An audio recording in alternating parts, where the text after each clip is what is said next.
Bonjour, je suis le révérend Zakivori Djolo, apôtre missionnaire.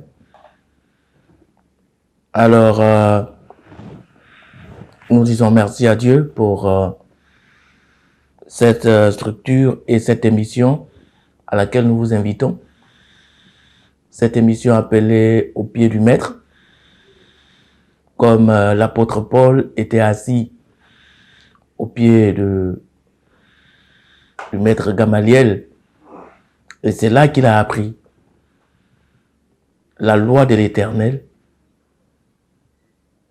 Et de la même manière, c'est ce que nous voulons faire en vous invitant à cette émission, à nous suivre dans ces émissions de la télé CLR Christ le Rocher. Alors nous avons initié un thème qui était nommé « Quel est l'état de ton âme ?» L'âme qui est la partie, qui est une partie vraiment importante, indispensable dans la vie de l'être humain, qui est la raison première pour laquelle Dieu a envoyé son Fils Jésus sur la terre. Et nous avions dit que pour étudier cela, il fallait étudier les composants de l'être humain, qui est tripartite, corps, âme et esprit. Nous avons fait l'étude du corps. Aujourd'hui, nous allons aller à la deuxième partie, le grand 2, qui est l'étude de l'esprit. Alors, l'esprit. Nous avons dit, mais l'esprit de l'homme, qui est différent de l'esprit humain. L'esprit humain est un esprit satanique, démoniaque, qui vient amplifier l'esprit de l'homme pour qu'il soit utilisé contre les intérêts de l'homme lui-même et contre les intérêts de Dieu. Donc, ce n'est pas de l'esprit humain qu'on parle, on parle plutôt de l'esprit de l'homme. L'une des composantes de l'être humain quand Dieu l'a créé, qui est corps, esprit et âme. D'où vient-il? Quelle est son origine, l'esprit de l'homme? Nous avons vu dans Genèse chapitre 2, le verset 7, que l'esprit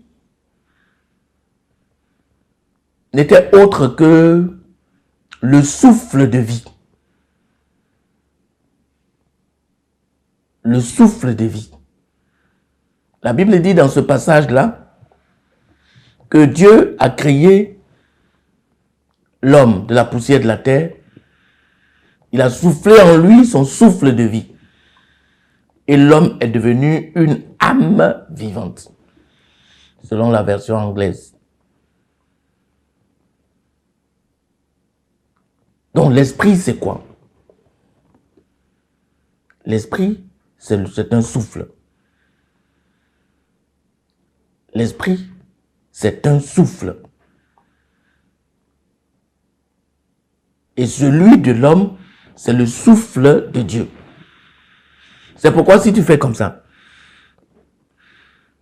tu vas sentir qu'il y a un vent chaud qui va te barboter la main.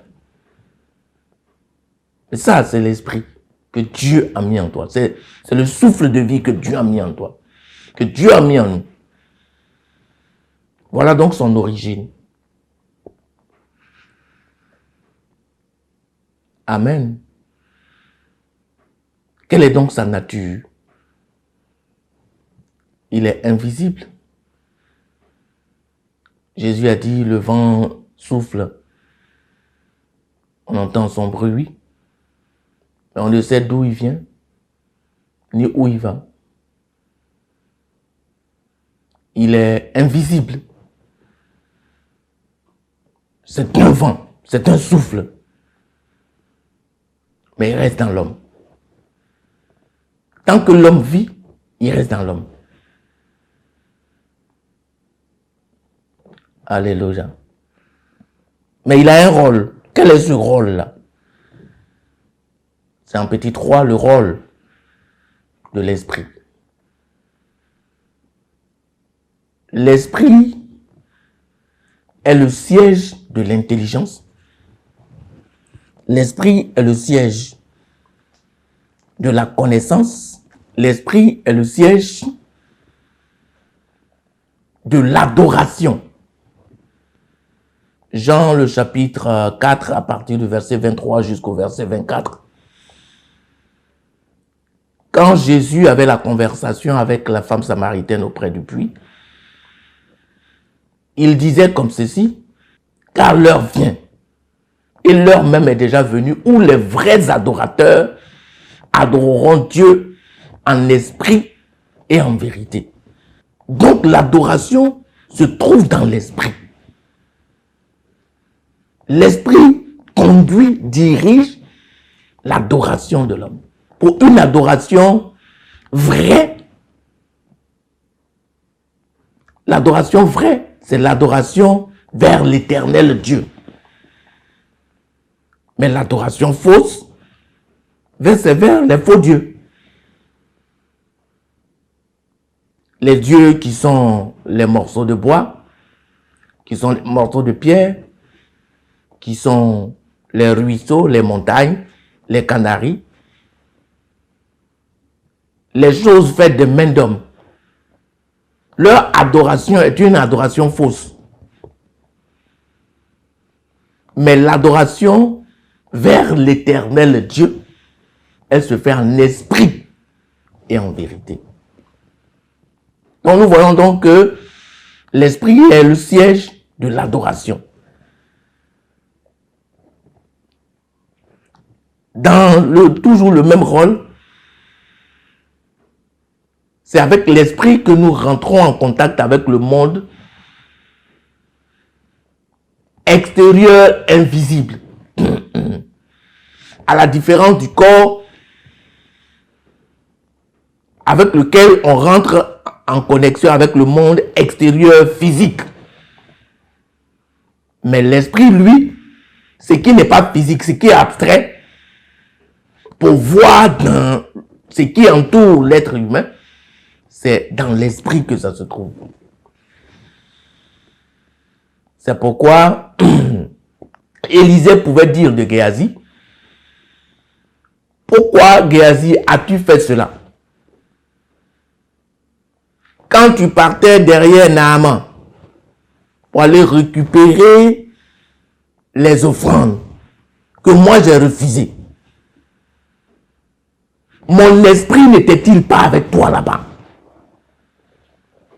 Mais pourtant, Élisée était bien assis dans son camp là-bas. Mais comment s'est-il de retrouver de l'autre côté? C'est avec l'esprit. L'esprit nous permet de nous projeter là où on n'est pas physiquement. C'est par l'esprit que les gens, surtout les serviteurs de Dieu, les hommes d'esprit, les hommes en esprit, peuvent voir ce qui se produit sur toi et puis te donner des avertissements de la part du Seigneur. C'est par l'esprit que les enfants de Dieu peuvent marcher, peuvent voir des dangers qui arrivent et les prévoir. Et se comporter selon pour éviter des malheurs. L'esprit. Pourquoi? Parce que dans Romains, le chapitre 8, le verset 16, il dit « L'esprit rend témoignage à mon esprit que je suis enfant de Dieu. » Donc le Saint-Esprit, quand lui parle, il ne parle pas à notre corps. C'est à notre esprit qu'il parle. Le Saint-Esprit parle à notre esprit. C'est par l'esprit que quand tu t'en vas dormir, bien-aimé, tu es ici à Jacquesville, tu es là-bas à Paris, tu es quelque part à London, tu es à New York, tu es couché, mais tu te vois dans un autre pays. Tu te vois dans un autre quartier. Tu te vois même au village chez toi. Il y a un frère qui était venu me voir et c'était à une veillée de prière. Mais l'entretien avant la veillée de prière, il a dit que vraiment c'était difficile, que depuis qu'il est allé en Europe, à chaque fois qu'il dort, il se retrouve dans son village. À chaque fois que le frère est couché, il se voit dans son village. Et depuis ces instants, sa vie est devenue difficile. Tout est coincé, tout est bloqué. Il ne s'en sort pas. Il ne peut pas trouver un travail même conséquent. Il ne peut rien réaliser. C'était vraiment délicat. Et nous avons donc commencé la prière. Quand nous avons prié, le Saint-Esprit est tombé sur lui. Et dans la délivrance, oh, combien de déballages! Combien de déballages! Beaucoup de choses dans sa vie, dans la source de sa vie ont été révélées. Sous la puissance de l'Esprit de Dieu.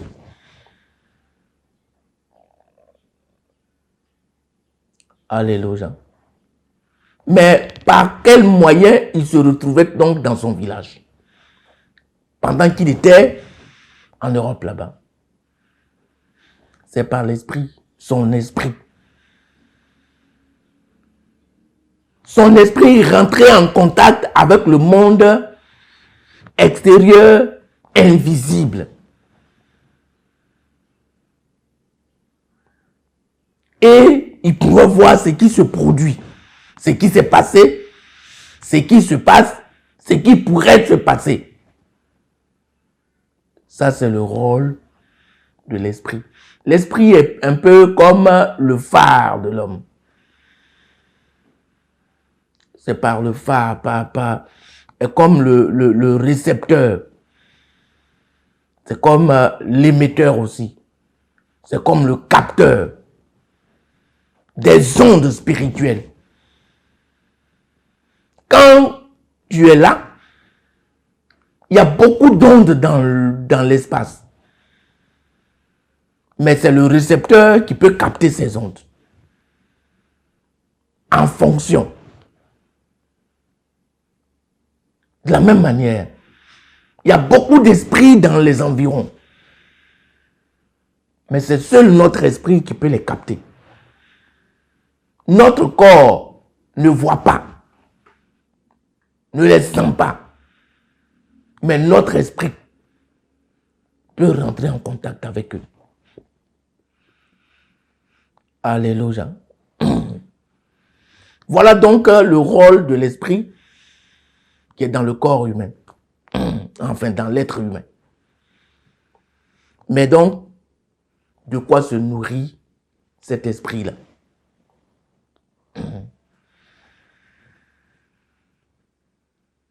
L'esprit bien-aimé, pour qu'il reste en forme, il doit se nourrir de communication. C'est notre appareil de médias, l'esprit. L'esprit, c'est aussi le siège de la communication et de la communion.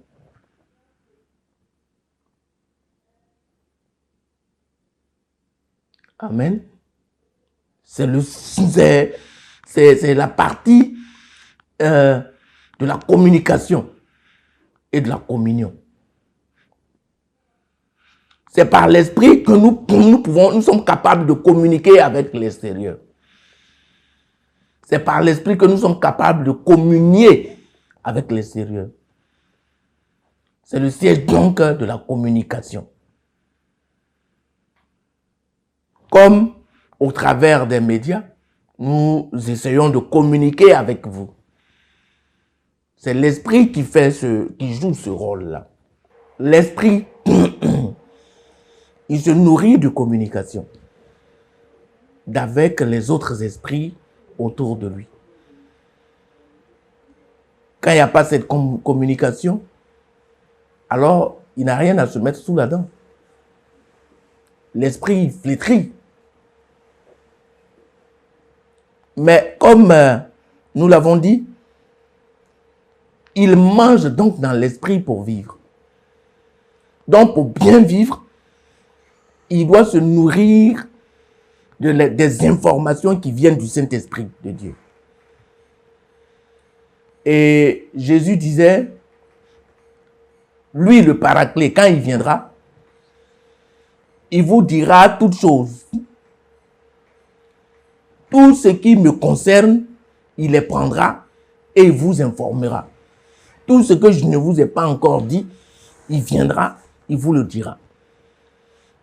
Le Saint-Esprit a toutes les informations qu'il vient donner à notre esprit. Donc notre esprit, pour être saint, pour être pur, pour être puissant en Dieu, il doit se nourrir dans l'esprit de Dieu. Quand il ne se nourrit pas dans l'esprit de Dieu, il se nourrit dans les autres esprits. C'est pourquoi nous verrons que les mauvais esprits, par exemple, si ton esprit écoute beaucoup les mauvais esprits, tu seras puissant en esprit, mais dans le mauvais sens. Un sorcier qui est versé dans les œuvres de la sorcellerie deviendra puissant dans la sorcellerie. Un magicien qui est versé dans l'esprit méchant sera fort dans ce domaine-là. Donc l'esprit mange dans l'esprit pour pouvoir grandir. Alléluia. Alors quelle est donc sa finalité? La finalité, comme dans le livre d'Ecclésiaste, le chapitre 12, le verset 9, il est dit, avant que la poussière retourne à la terre, comme elle y était, et que l'esprit retourne à Dieu qui l'avait donné. Donc l'esprit est venu de Dieu sous forme de souffle de vie. Mais quand l'homme meurt, le corps retourne à la poussière, d'où il était quitté, et l'esprit retourne à Dieu qui l'avait donné. Alléluia. Voici le rôle que joue l'esprit dans l'être humain. L'esprit, il est, si vous voulez, tourné vers le haut. Il est 100% céleste. Il est 100% divin. Donc lui, il veut repartir vers le haut. L'esprit ne veut pas rester en bas. L'esprit est tourné 100% vers le haut. Il est spirituel. Pendant que le corps, lui, il est 100% terrestre. Il est charnel. Lui, il est tourné vers la terre. Donc, c'est un combat perpétuel entre deux entités. Une entité qui veut aller vers le haut, l'autre entité qui veut tourner vers le bas. Et je donne un peu une image comme le ballon de baudruche. Ce qu'on appelle communément les pimpins. Hein? Alors, ces ballons-là, par exemple, quand il n'y a pas d'air dedans, il est à terre. Là où tu l'as déposé, il est là-bas. Si c'est sur une table que tu l'as déposé, il est sur la table. Mais si tu l'as déposé en haut, il sera en haut. Il ne bouge pas. Mais quand tu le pompes, tu mets de l'air en lui, il commence à prendre de l'envol. Pourquoi? Parce que l'air qui est en lui, là, lui ne peut pas rester à terre. Lui, il veut aller en haut. C'est de la même manière. L'homme, ce qui est lourd en lui, c'est le corps. Mais l'esprit qui est le vent qui est en lui, veut le tirer vers le haut. Et c'est cette bataille continue. C'est ce combat continu qui se passe dans l'être humain. Et c'est là qu'intervient la troisième partie. C'est là qu'intervient la troisième partie, qui est donc comme un champ de bataille, un champ de guerre, entre une partie qui cherche à aller en haut et l'autre partie qui veut aller en bas. Et dans le livre de Romains, le chapitre 7, l'apôtre Paul décrit le combat continu et perpétuel qui se passe dans l'être humain. Il dit, il y a au-dedans de moi une loi qui est bonne. Mais il y a aussi une autre loi qui lutte contre celle de mon entendement. Je sais que la loi est bonne. Et quand je veux faire le bien, je trouve que ce que je n'aime pas là, c'est ce que j'ai fait. Ce que j'aime, j'ai envie de le faire. Mais, en voulant le faire, c'est le mal que je n'ai pas pensé, que je n'ai pas voulu, qui sort. Et il dira vers la fin, mais misérable que je suis, qui me délivrera de ce corps du péché? Et il ajoute pour dire, gloire soit rendue à Dieu, qui nous a donné son Fils Jésus, pour nous libérer du corps du péché et de la mort. Alléluia. C'est donc ainsi que les deux entités, le corps et l'esprit, sont liés. Et ces deux entités-là sont tellement liées qu'elles se font que elles ont besoin d'une courroie. Cette courroie, c'est la courroie de transmission qui n'est rien d'autre que la dernière partie, qui est l'âme. L'âme est donc une courroie de transmission entre les deux éléments qui se font la guerre continuellement, qui donc constitue un grand champ de bataille, un grand champ de guerre. Donc l'âme sort de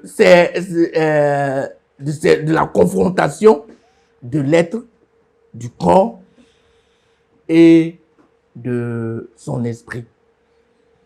Et c'est cela la troisième partie par laquelle nous allons clore cette deuxième partie. Ou du moins pour entamer la troisième, qui est l'âme.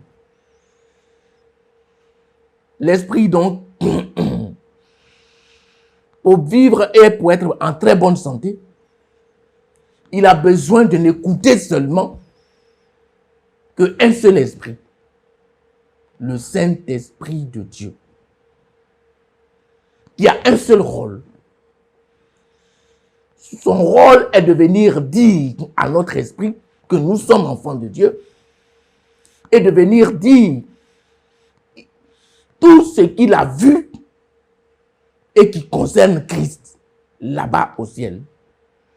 C'est de venir transmettre cette information à notre esprit et donc à notre être, pour que nous soyons en bonne collaboration, en bonne symbiose avec l'Éternel, notre Dieu. Car c'est lui qui porte la loi de Dieu. C'est le Saint-Esprit qui porte la loi de Dieu. La loi de Dieu qui est contenue dans Christ. Christ qui est la parole. Alléluia. Alors, bien-aimés, la dernière partie qui reste de l'être humain, c'est l'âme. Que le Seigneur vous bénisse et que sa grâce demeure sur nous. Au nom de Jésus, Amen.